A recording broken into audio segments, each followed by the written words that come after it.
யார் சொல்வது இந்த மண்ணுக்கும் மக்களுக்கும் சரியாக இருக்கும் என்பதை பார்.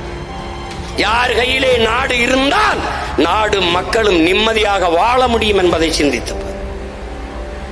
எங்களிலும் மேலான தத்துவத்தை, கோட்பாட்டை, ஒரு நோக்கத்தை முன்வைத்தால் அவர்களுக்கு போடுங்கள்.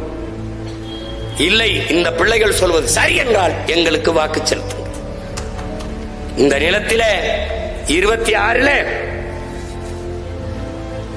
புதிய ஒரு தேசம் செய்வோம், மக்கள் புரட்சியால் அதை உறுதி செய்வோம் என்ற முழக்கத்தை முன்வைத்து தேர்தலை சந்திக்கிற உங்கள் பிள்ளைகள், இது மாற்றத்திற்கான எளிய மக்களின் புரட்சி. மாற்றம் என்பது சொல்லல்ல செயல் என்ற தத்துவத்தை முன்வைத்து களத்தில் நிற்கிற உங்கள் பிள்ளைகள், எங்கள் பிள்ளைகளுக்கு உங்கள் மதிப்புமிக்க வாக்கை தந்து வெற்றி பெற செய்யுங்கள்.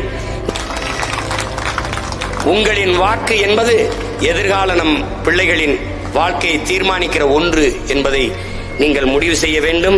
எங்களின் வெற்றி உங்களின் வெற்றி, நாம் தமிழரின் வெற்றி கட்சியின் வெற்றி அல்ல, தமிழ் தேசிய இனத்தின், தமிழ் பேரினத்தின் வெற்றி என்பதை பெருமிதத்தோடு நினைவில் கொண்டு புரட்சி எப்போதும் வெல்லும். உங்கள் பிள்ளைகள் நம் வெற்றி உலகத்தார்க்கு அதை சொல்லும். இலக்கு ஒன்றுதான், இனத்தின் விடுதலை. இனம் ஒன்றாவோம், இலக்கை வென்றாவோம். தமிழ் தாய் வாழ்க, தலைவர் பிரபாகரன் வாழ்க, நாம் தமிழர்.